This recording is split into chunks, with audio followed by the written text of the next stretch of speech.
sauce. I'm feeling better today, so I'm happy about that. I know I don't look like it. I'm unwashed and early morning, but actually this is the first day where I feel like myself in a couple of weeks.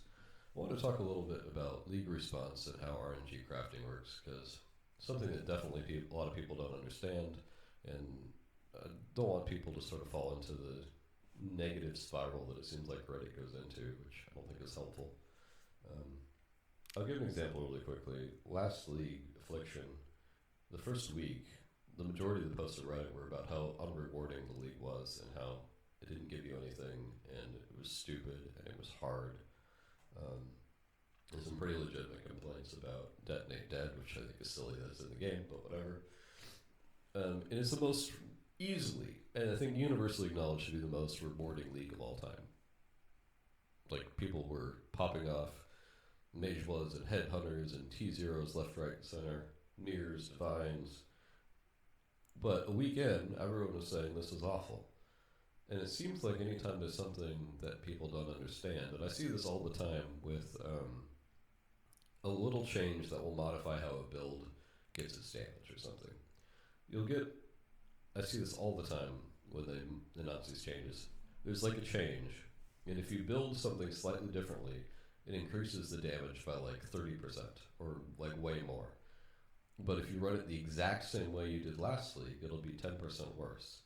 Reddit will be filled with posts saying, you've ruined this build, how could you nerf this? This wasn't even that strong, there weren't that many people playing it, why did you change it? When actually it's gotten so much stronger. And I'm sort of tired of people jumping in with such limited understanding and no attempt to understand how a change will work. And this happens with all the leagues, but it's like, this is the front page. Crip calls it quits. He's complaining that the monsters are too difficult. He's playing in Ruthless League. I have a solution for him.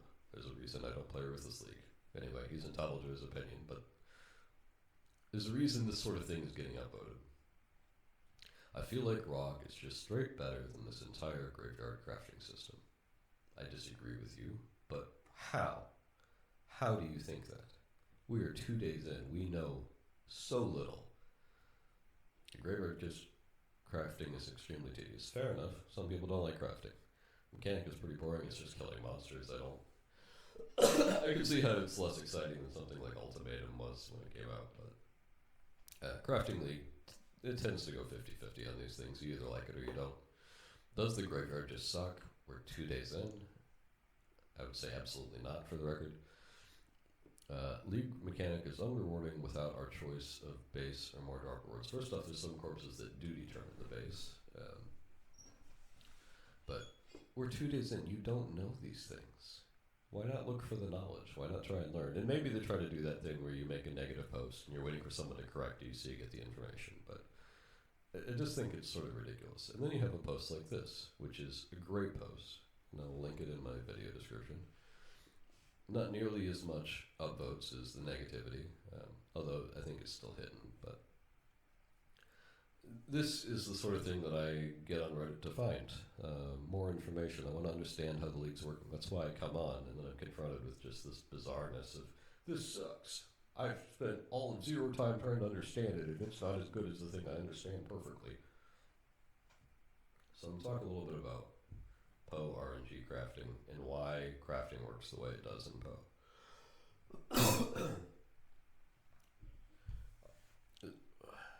Poe is so RNG based for everything, more so than I like, but it does affect crafting in specific ways. So it's fairly easy to get all of your items to have one useful modifier or even two useful modifiers. By the time you're getting to 3 useful modifiers in every piece of gear, it's sort of hard to do that just by unidentifying things. You can, but it's already starting to get, you probably need at least some ability to control it. So like essence spam, okay, now it's about back to as easy as hitting 2, because you're getting one of them for free. Or something with the harvest where you're influencing it towards one type of thing. Anyway, there's a lot of different ways to slightly influence crafting. By the time you get to 4 useful modifiers in every piece of gear, it's become almost impossible to do that just by unidentifying things.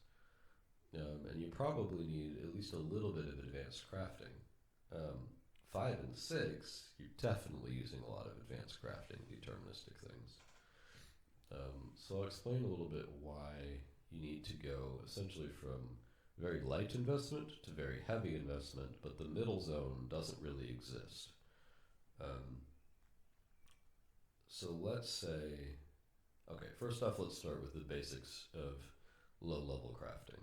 So at the beginning of the game, the core value that you can generate, which is inherent in almost all the crafting properties, so harvest, essence, graveyard, rog, you name it, is that it gives you a rare, probably in a item type that you want. And that has a lot of value in the beginning of the game, but it has no value in the end of the game, because you don't pick up a rare off the ground at the end of the game unless it's like a T86 in a base that you want, in which case you're still going to craft a bunch on it. You're not expecting to unidentify it and hit something to use. So that value very high in the beginning, very low, and basically nothing at the end. So that's where the value is in the beginning. The value in the end is going to be a lot of modifying the possibilities that comes out on that item. So I'll give an example. Suppose that there is 20 options for a modifier that can roll on a specific piece of gear, and you want one of them. If you're able to eliminate one possibility you don't want, you have a 5% more likely to hit what you want. If you've already eliminated 18 of the mods that you don't want, then you're able to eliminate one more mod. You go from 50% likely to hit the mod you want to 100% likely to hit the mod you want. And it scales all the way up there. It's increasing returns on your effort in crafting. You can think of this also maybe in terms of other things like increasing returns in maximum resistance, for instance. So if you have a maximum resistance of 75%, and you increase your maximum resistance by 1, you reduce the damage you're taking by 4%. So you're going from taking 25% of the original damage to 24, but that is 4% of 25. If you go from 89% to 90% max res, you reduce the incoming damage by almost 10%. So it's almost 2.5 times its value to go from 89 to 90 than from 75 to 76. So you get these increasing returns as you reduce the number of negative possibilities. So what that means sort of practically is that there's not a lot of reason to do mid-range crafts in this game, because you're sort of wasting your resources. You can do a little light craft. Okay, I need to hit this particular mod. I need to hit these 2 mods. But I need to hit 5 or 6 mods? I'm going to use an enormous number of resources, because at the end I'm going to get exactly what I want, or I get a lot closer to what I want. So in the graveyard, you're going to go from using, maybe I was literally spending 1 corpse at a time to hit an upgrade at the beginning in SSF, to probably using almost every available plot, or to some of what this guy is talking about here, the specifics of how to do that. I'll say one thing that was really useful, the most useful thing for me to read in here, is that apparently it works, and this was confirmed by GGG Dev, at least according to this Reddit poster, that you do want to increase the tiers of roles that you don't want. So, say you don't want a speed tier. You still want to put in corpses that increase the tier, and the reason is it puts a whole bunch of points into the weighting. So say there's 1,000 points for life and there's 1,000 points for speed. If you say I want to increase the tier roll, it's not saying, okay, speed has been calculated, now we're going to choose the speed. It actually calculates it all at once. So if there's 1,000 rolls for speed, I increase the tier by 50. It takes out the bottom 50 rolls. So I'm no longer rolling the worst speed. But overall, it's now 1,000 possible rolls for life, 950 possible rolls for speed. And so just upgrading the tier, even though I don't want speed in this theoretical item, is a good thing for me, because it reduces the chances of hitting speed. So that's means that you could just fill the graveyard with increased tier modifiers of things that you don't want until it's impossible to hit them. Then I think this guy was saying there's something like, what, 80 plots? I don't remember, but there's a ton of plots. And he gives some examples of things where he thinks that you can deterministically craft, and I'm sure we're going to get more information and more examples as the league goes on. But this is just, anyway, my quick thoughts on the league, my perception of it. I think this is going to be the most powerful crafting league we've ever had, maybe even more so than Harvest, but we'll see how it goes. So far I like it a lot.